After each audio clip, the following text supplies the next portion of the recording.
Hello folks, Derek here. As you've probably noticed, this is not your typical episode, but instead is a Monsters Among Us Beyond unlock. Now I typically take a short, mid-season break after episode 9 of the season, but this season I'm sneaking it in a week early. I have family in town, my mom, her longtime boyfriend, and my nephew are visiting. I get to take him on his first trip to Disneyland. We're all pretty excited. So long story short, please enjoy this unlocked episode, Monsters Among Us Beyond number 48. And I'll catch you back here next week with a brand new episode. Keep it spooky.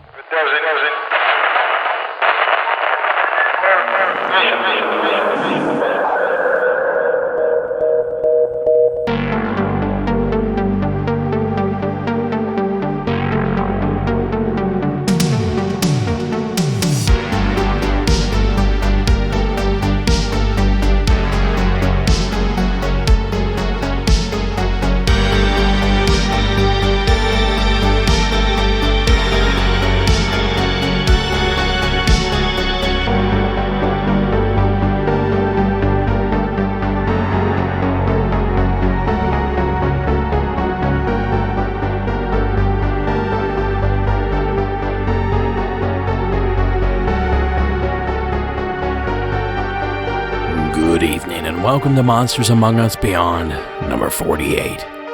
I am your guide, Derek Hayes. Ladies and gentlemen, you're hearing from a tired and, dare I say, crispy version of myself. Just last night I returned from the desert expanses of the Borrego Triangle. And overall, I'd say the shoot was quite successful. And we spoke with several witnesses, a couple experts, and had a few run-ins with the military. Oh, and we saw and filmed a UFO. But more on all that later on.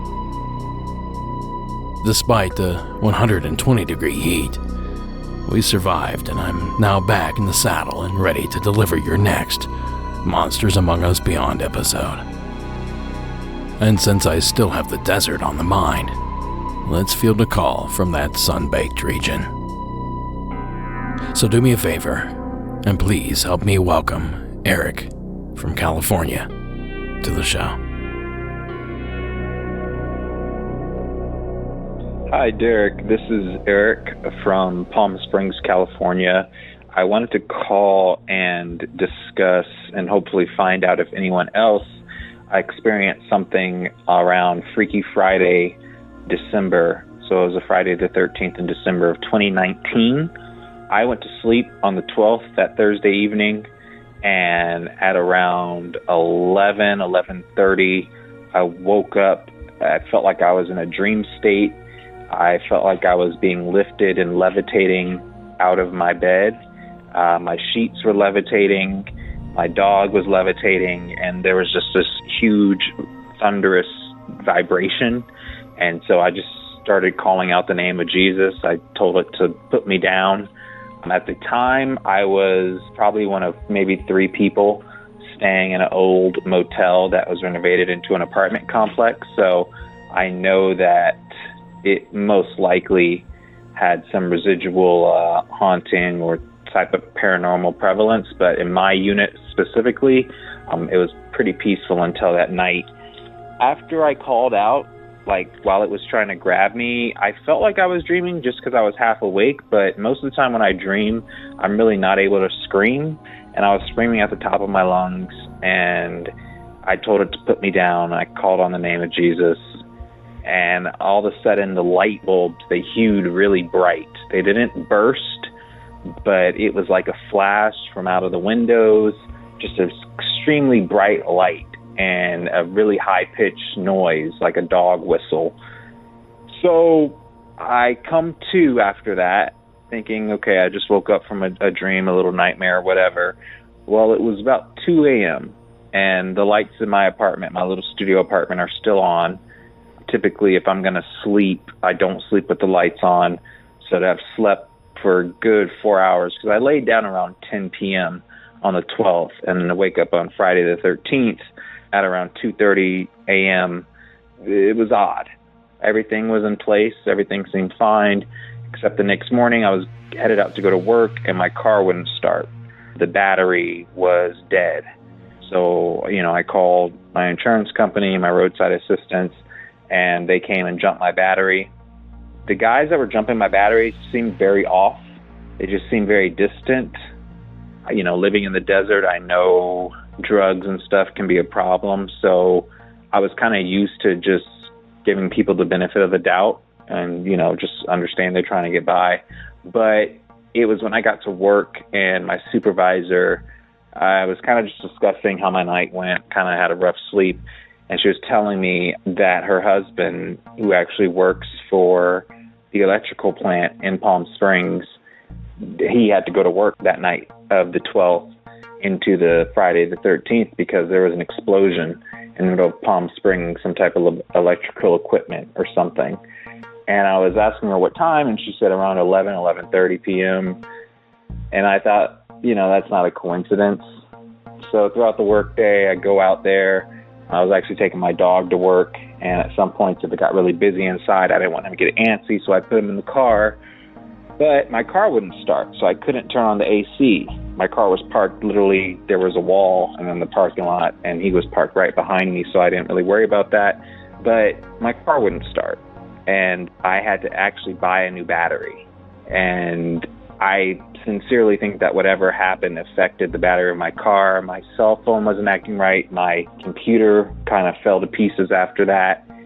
And actually, I ran into that guy at a Christmas party a couple of weeks later, and I wanted to record him saying what, he experienced, but he wasn't comfortable with that because that's his job. But there's actually a little bit more to the story that I found out about that night, and I wasn't the only one that experienced something. My neighbor, Lori, I saw her that evening, that Friday night, and most of the time we're not home on a Friday night. I mean, we were living in Palm Springs. Everyone had something to do. I worked at a cafe. She worked at a restaurant, but she happened to be off that night. And I said, do you want to have some wine? Do you want to have a cigarette? And I was like, did you experience something weird last night at work? And she was like, actually, I did, close to closing. And I was like, okay, what happened? And I was like, it was around 11, right? And she was like, yeah. Everyone, we were doing our thing. I was walking across the restaurant, and then all of a sudden, all the windows just got really bright, and all the lights got really bright. And then it seemed like the power went off, but the power never went off, according to the computers and stuff, because the computers and monitors were still on. The computers weren't restarting. However, she explained that the dial tone on the phone was not there, that the phone line was totally dead. Everyone noticed it where she was at, and I experienced what I did, and then I got confirmation there was an explosion, and none of this was reported on the news or anything like that. So I am just very interested in finding out, because thereafter I actually had a Murphy bed, one of those beds that, you pull down from the wall, because it was a small studio, and it has springs in it. And after that, over the next couple of days, I would hear this hissing noise underneath my bed. But when I actually looked, one of the springs that was filled with like this gel or aerosol was just spewing, which was totally random. I don't know what would cause it to start spewing out this yellow gunk, but it was going and going until it finally just ran out of whatever fluid is inside of those. And it's an IKEA bed. It's nothing special, but I know, they're made to last, and the other spring didn't do that. And another big thing that happened was that I had this bump on my chest, on my clavicle. I don't remember when I first noticed it, but I just always felt like it was always there. I thought it was kind of a bone protrusion. Well, that Friday, it started like getting inflamed, and this is kind of graphic and gross, so if you're squirmish or don't like gore, you might want to skip ahead. But it opened up, and it was almost like this pussing, like zit or abscess. And I've had abscesses before, but this thing like stank, like it smelled hideous. And it was like something was trying to push out of me. I went to my doctor that Tuesday, the 17th, and he lanced it and let it bleed out. However, about an hour after I got home, I looked in the mirror and blood was just dripping all over me. And I went to the ER. My clothes were ruined by the time I got to the ER, which is about 2 miles away, covered in blood, and they couldn't get the bleeding to stop. I don't know if they took anything out of me. I don't know if something is still there, but in my opinion, since I've had UFO and near abduction experiences before or lost time experiences, I don't know, but you of all people know that coincidences aren't always coincidences. So this all just kind of accumulated at a very trying time, but the physicality of it and the blood and just, I still have a scar on my chest to this day. I never had a scar on my chest. I'm a model, actor, and now I'm kind of insecure about it, but when I see people that have pulled out pieces of microchips and stuff out of them, they don't know how they got there, the scar kind of looks just like that. And so I don't know if they were coming back to take what they had placed in me before, but I'm glad I called on the name of Jesus to get it off of me. I replaced my battery.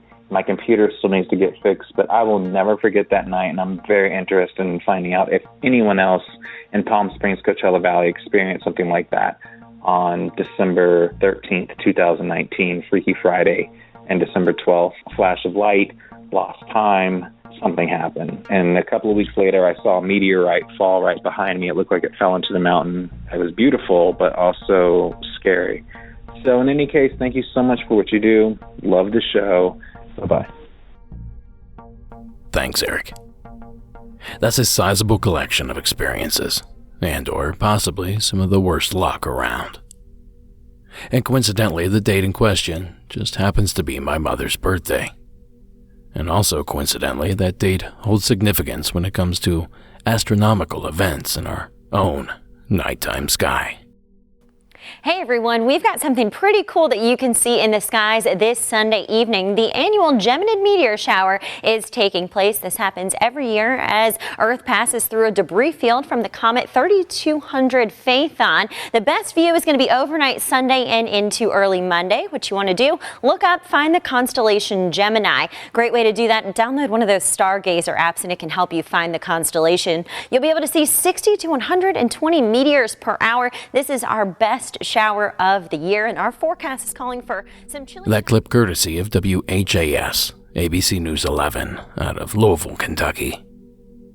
And also coincidentally, that date, 12/13/19, just happened to be the best day to view the annual event that year. And as it turns out, that meteor shower can be seen in most parts of the globe, including Palm Springs. And as for the car not starting, I tried my best to link that to some sort of cold snap or something like that in the area. Cold weather can often finish off an already weak car battery. But despite getting down to a brisk 53 degrees on the evening of the 12th, that's hardly the frigid temperatures I half expected to find. And the electricity issue. I couldn't find much aligning outages or surges with that particular date, but I did find major outages to be in abundance that year, perhaps making it more of a common occurrence that particular season. But I have nothing on the bad reaction to the inpatient surgery, or why a wound would suddenly bleed excessively.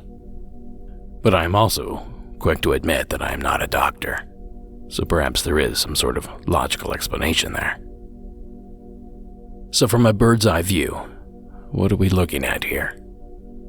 Are these misfortunes mere coincidences? Happenstance that Eric's brain, for one reason or another, found a rhyme and reason in? Or is there something behind the superstition that the 13th day of the month, falling on a Friday, is in itself a bad omen? Or, if I may, a third option. Coming from someone that just returned from that area, I can tell you with utmost certainty that the desert is a strange place, no matter the time of the year. So thank you, Eric, for sharing your entry. Now, if you have a story you would like to hear played on the show, simply call the hotline at 1-888-608-NIGHT. That's 1-888-608-6444. And you know, not all submissions come in the form of a story. From time to time, I receive entries I like to refer to as rebuttals. Now, these messages can be anything from explanations to corrections, and encouragement to simply additional info on a past call. And any longtime listener of the show can tell you that I love to play these rebuttal calls on these MAUB episodes. And to keep the tradition going, tonight's rebuttal comes to us from Trucker Jerry. Hello, Derek. This is Trucker Jerry. I was just listening to Season 6, Episode 18, and the chemist lady was on there talking about her theory about iron in the water causing the rust stains that people mistake for blood on their hands. It was in regard to a lady that called in with an experience that she woke up with blood all over her shirt. I would put forth a simpler theory in that this used to happen to me quite often as a child. I suffered from severe bloody noses, and I would get them in the night. And I would wake up quite often with blood on my hands because my nose would start bleeding, and I would reach up in my sleep and rub my nose. I would wake up quite often with blood all over my shirt, on my face, on my neck, on my pillow. Just thought when I heard them talking about the blood on the shirt and then about the experiences that former callers had with blood on their hands, just curious if it always happened while they were sleeping. I think that might be a fairly easy explanation for how you could have blood all over you without having any wound or cut on your skin. Anyhow, that's just kind of my thoughts. That popped in my head right away when I heard the story. So have a great day. Keep up the good work. And I love the podcast. Thank you, sir. Now, Trucker Jerry is referring to Beth, whom as a chemist theorized that rust in old pipes could cause discoloring, resembling blood. Now, Beth was actually referring back to Season 9, Episode 9, where Josh shared a story of awaking to find blood on his hands a few nights over a week-long span. And wouldn't you know, Josh is referring back to an original caller named Tim from Arizona.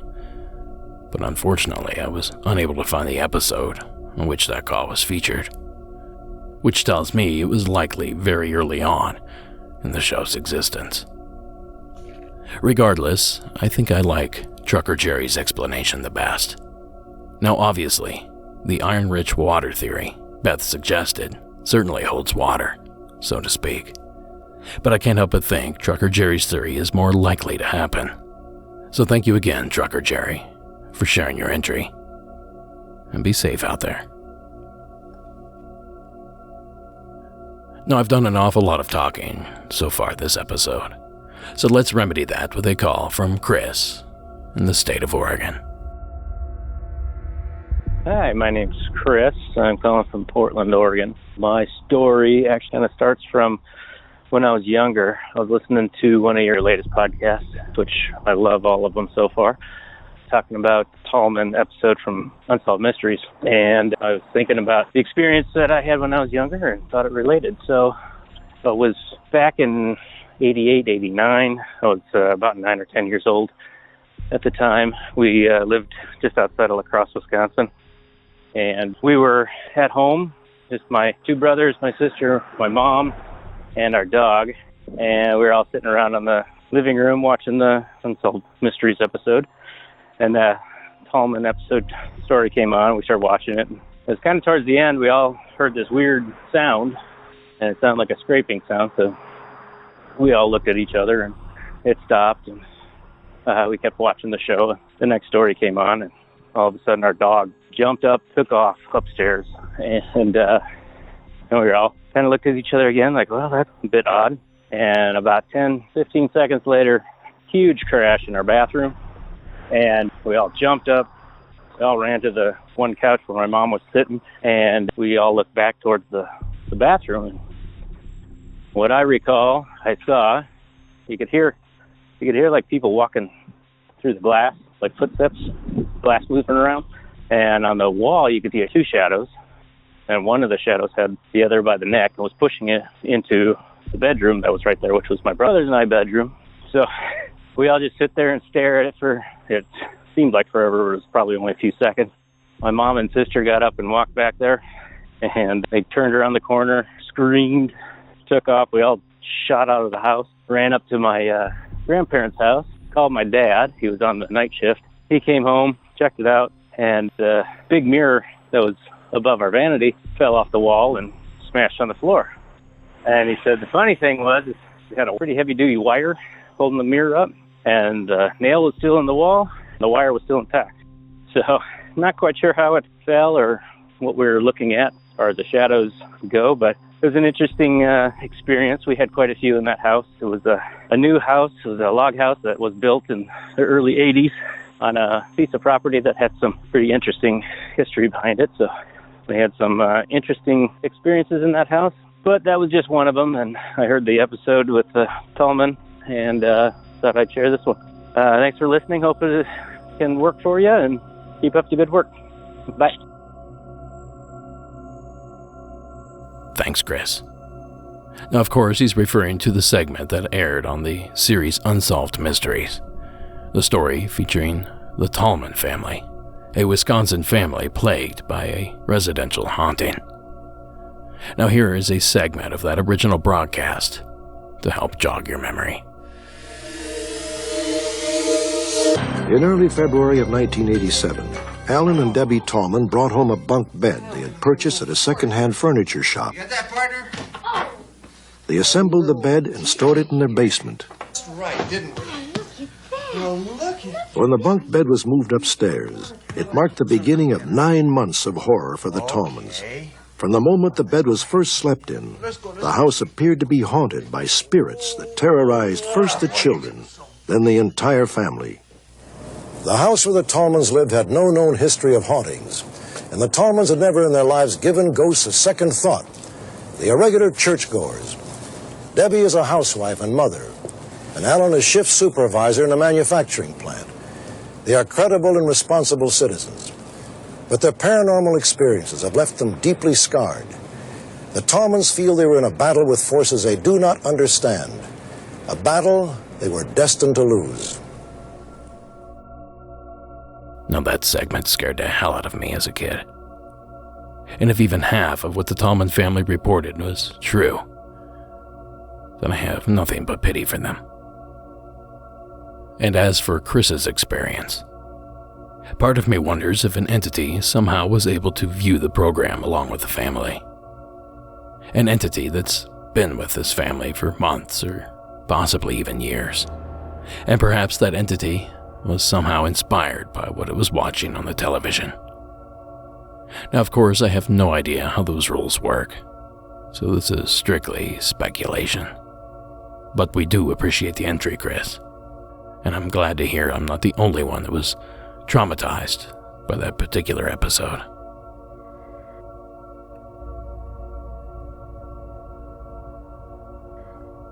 Now, folks, our next incredible tale comes to us from a familiar voice. Mikey from Idaho. Take it away.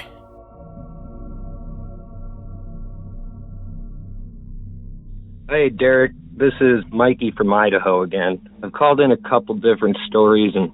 Okay, anyway, this story is my first memory as a child when I was still living in Chicago. So we moved here when I was maybe 3 or 4, so this was a very early memory. And it was a memory, not a dream, for sure. So I was out on this little balcony in the apartment building we lived in, and my mom was babysitting one of the kids that lived next door. So the balcony connected the back door of my apartment to the back door of his apartment. And I remember I was sitting there next to him, sitting crisscross applesauce, and my mom went inside to get a cigarette. and me and the kid were communicating telepathically. I know this sounds wild, so I can understand if you don't believe it, but we were communicating telepathically, and I told him that I was going to fly up over the rail and come back down before my mom got back, just I don't know, like a smart-ass jab. And he said, don't do it. You know the adults aren't supposed to know that we can do this stuff. So it was like a big deal to him that if I got caught, that we as little kids weren't supposed to let the adults know that we had these abilities for whatever reason. And I've always felt that small children have kind of a connection to the spirit world. I think a lot of people have this belief that when you're at a young age, the veil is really thin. I don't know, this confirms it for me personally.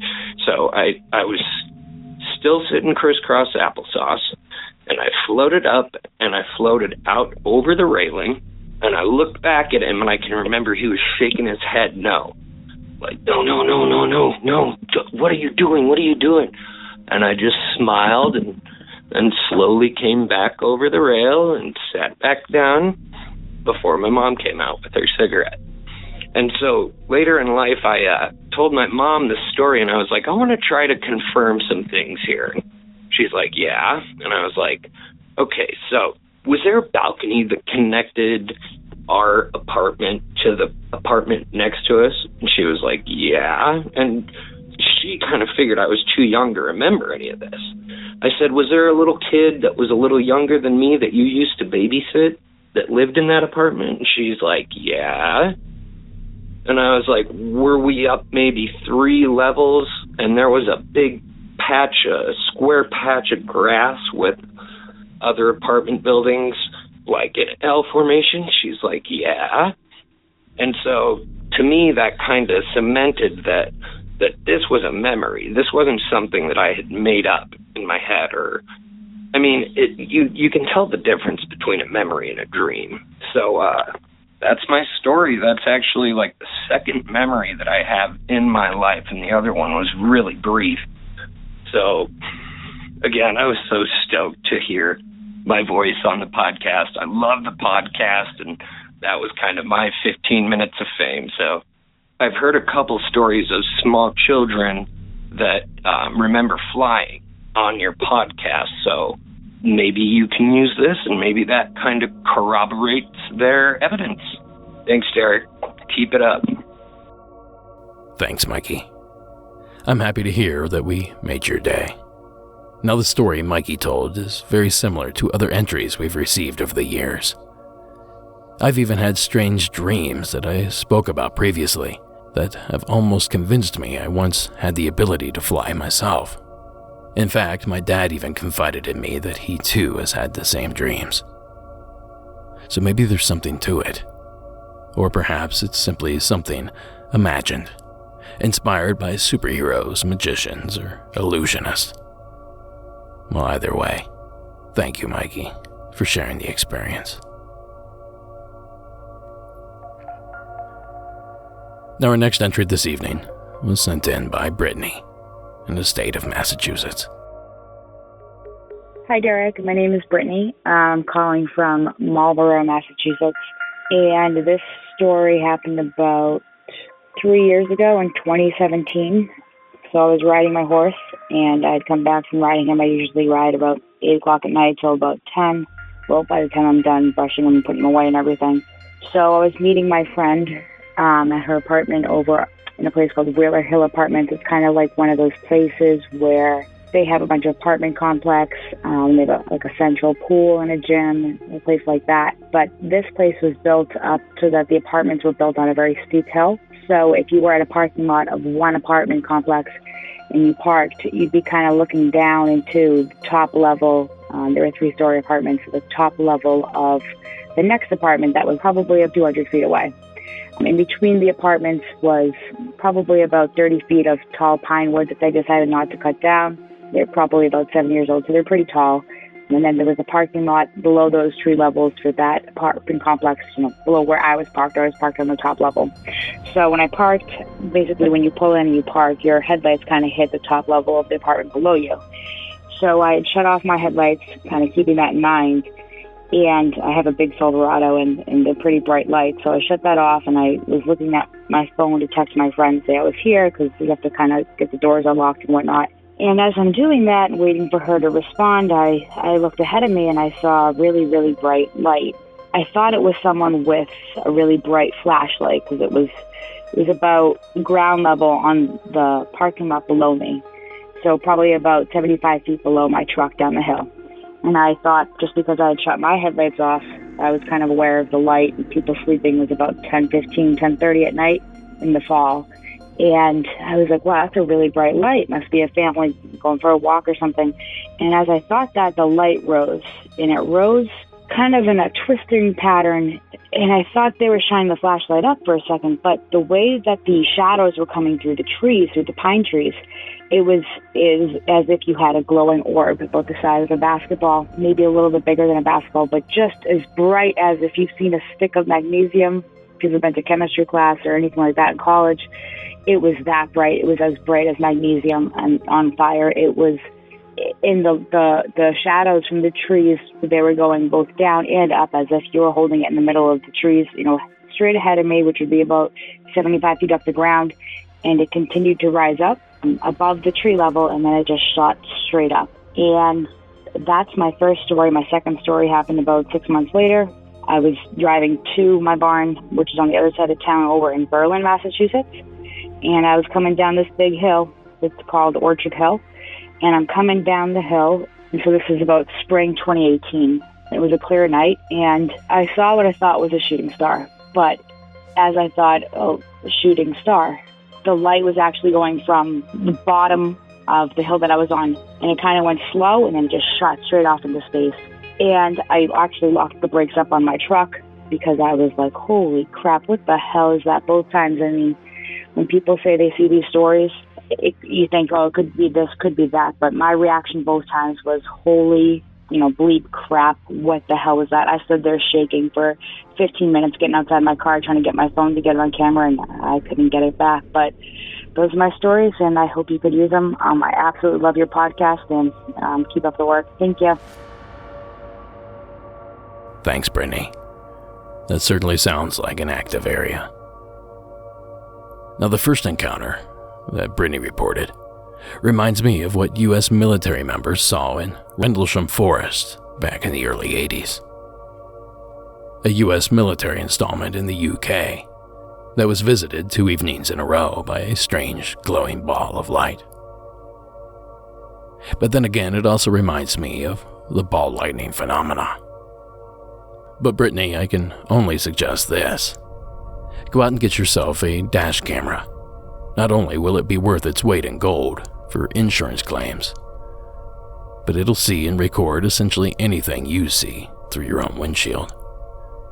And surprisingly, these units are not all that expensive. Just don't make the same mistake that I did. Make sure it's set up properly and operating before you mount it up. Apparently mine has not been recording for weeks, and I recently just found out. It's frustrating. Either way, thank you again, Brittany, for sharing that entry. Okay, so our next to last entry this evening was sent in by Mac in the state of Illinois. Hey, Derek. It's Mac from the land of Lincoln. It's 9/10/2019. the eve before the anniversary of 9/11, and I want to tell you about what happened the night of 9/10/2001. So I had a group of friends that we used to get together for a while there, almost every night, and we play card games, as mundane as Uno or something like that. And I'm not a good card player anyway, but we were playing another game that was pretty fun among us, where the objective was to get a hand, a suit, a color in order. And you move up to the next hand and you get 2 cards, 3 cards, things like that. Well, that night it was just 3 of us, 2 girls and myself. And as we were playing, I kind of got into I won't say a bad mood, but I could tell that something wasn't feeling right. Sometimes I get like that, but this was particularly different. And as we played the hands, it came out that one of us got a 666. And we began to joke about it. Like, oh, it's the bad hand, it's the bad, it's the evil card, whatever. And from that hand to the round to the next rounds that we had, we all got 666 in order. And that kind of weirded us out at the end. By the end of the game, my last hand of that night was 777. So I knew everything was going to be okay. People don't know the significance of that. It's the Trinity, 777, the perfect number. 666 being the sign of the devil, of course. But I did notice as we were playing that game that our moods did change, as I said, and it seemed like a shadow was in the room. I didn't see a shadow, but it just seemed like the lighting got darker. Okay, so we move on from there. I've got a buddy. I had to call him and get permission to use his name. To tell the story, it's not his name. I'll just call him Al. And I went to Al's place that night, right after the game, and I told him exactly what happened. Now, my friend Al, he is very into the other world. He can see things, he feels things, he knows things. And his attention, when I got there, it was almost midnight by then, was very distracted. And I could tell he wasn't in the best of moods. And I asked him, hey, what's going on? He says, I don't think I'm going to get any sleep tonight. So, well, what's going on? He says, well, there's just, things are moving all over the place. And it's really bothering me. I said, okay. And I explained the card game that I had. And just as I left, I said, hey, well, maybe we need to watch the news in the next couple of days, see if something's happening. And that was the last thing I said that night to him. I went home, I went to bed late, and I didn't know anything about what happened until I got to work the next day because I didn't have to be in until 11 o'clock. And by then, everything had happened. And I had to think about that card game and how strange that it was. Almost like supernatural warning, I guess, but I didn't heed it because I didn't know kind of thing. So my buddy Al, for a time, like I said, he is very connected with things. And for a time, he was doing tarot cards. And he would read our hands for us. And during that summer, we'd gone to his house, myself and another couple. They weren't married at this point, but they were basically asking him, what's going to happen with them in the future. So he read theirs individually, read mine, and then he read his own. And without exception, he said that in each hand for all four of us, we all had a virtually identical reading. The tower, the burning tower. The tower doesn't mean bad things necessarily all the time, but it does mean change.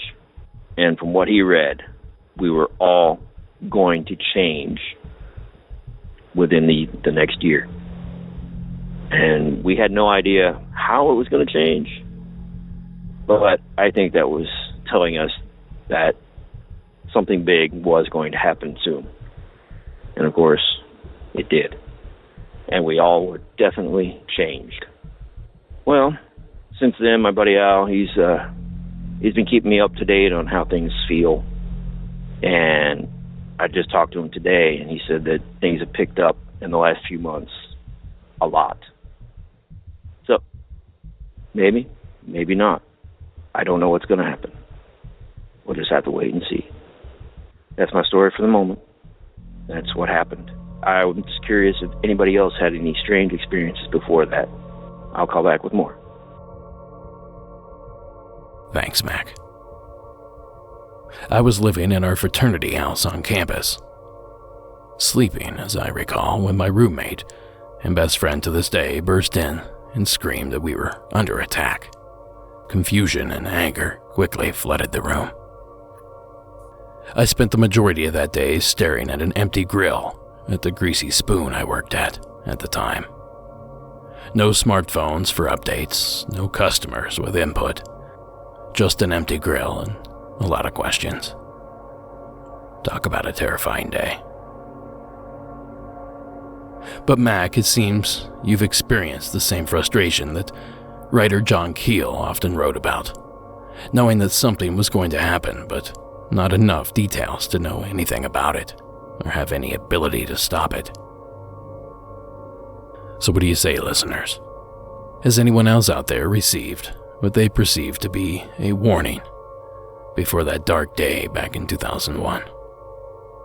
888-608-NIGHT is the number if that happens to be the case. And until we hear from those folks, thanks again, Mac, for sharing your story. And that, ladies and gentlemen, brings us to tonight's final entry. And to round this whole thing out, please welcome Jacqueline from Oklahoma to the program. Hey Derek, this is Jacqueline from Oklahoma. I was just listening to your podcast. I listened to season 5, episode 5, and you were talking about the child that had the imaginary friend. Her name was Marjorie White, I believe. Anyway, and you yourself actually made it said a statement of, the only comfort that we can take in this is that most of the time the children do not remember, and the memories fade, and it seems like children that are more sensitive to this type of stuff, it fades as they grow. So I'm here to say that I was a child with an imaginary friend, and I do remember it, and I do remember the memories, and they do fade. I will say it's faded a bit. I've had a few encounters where I've spoken to some other people who would claim to be mediums or psychics or something of that nature, and they definitely state that I may be like that. I'm kind of skeptical. I'm not sure that I buy totally into that, but I do have a lot of unexplained, very odd things that do happen to me. So this is one of those stories. So when I was a kiddo, my granny was taking care of her mom, who we called Granny Junie. Granny Junie, her husband's name was Pa Hank. They both lived in this tiny house together. And as my Granny Junie was passing away, she would see angels in the yard. I never saw the angels, but she would see the angels in the yard. And then she would talk to Pa Hank, and Pa Hank had a very rigid schedule, we will say. He got up really early. He liked to get up in the middle of the night, almost always the same time. He was not very considerate or quiet. He would bang around and go to the bathroom. That's what he was doing. He was going to the bathroom, the toilet would flush, and sometimes it would flush back to back. Doors, tapping noises. Doors never opened, but you would hear the noise. I have some stories that my Pa Hank told me. I have some stories that I realized were corroborated by other family members that would say little things in passing. And honestly, because of the way that this was all laid out, it never occurred to me that these were memories of a entity. So the kicker is that I have very good memories of my Pa Hank. I know what he looks like. I've seen pictures of him too, and I was like, yeah, it's Pa Hank.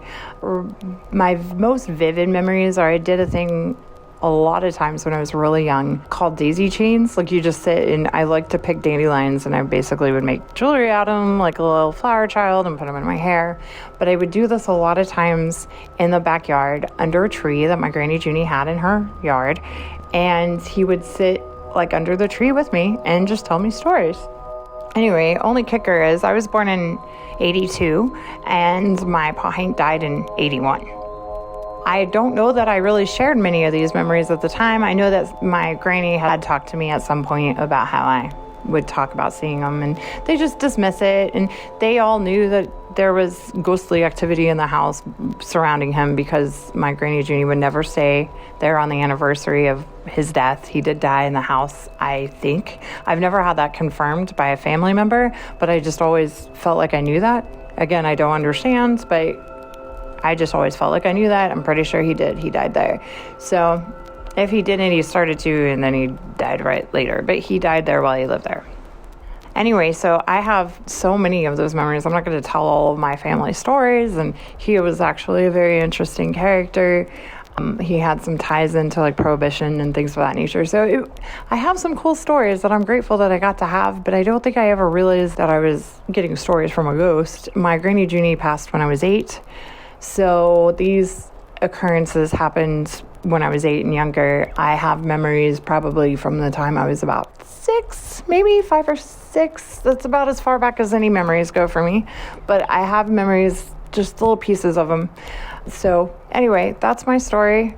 Take it or leave it. But yeah, I had an imaginary friend. They've just always, it wasn't a stranger, it was a relative of mine. So that may cast it in different light. But yeah, I had that, and it just never felt like ghosts. It just felt like talking to my paw Hank. So anyway, there's my story. Love your podcast. Love the avenue. Love the way that you piece everything together. I really like everything about it. So it is definitely my favorite podcast, and I'm binging my way through, and as I hear things, I tell stories that remind me of them. So thank you so much. Have a lovely day. Bye, everybody. Oh, shucks. Thanks, Jacqueline. Imagine that, communicating with a ghost without even realizing it. And to have it be a loved one as well. It's an incredible experience.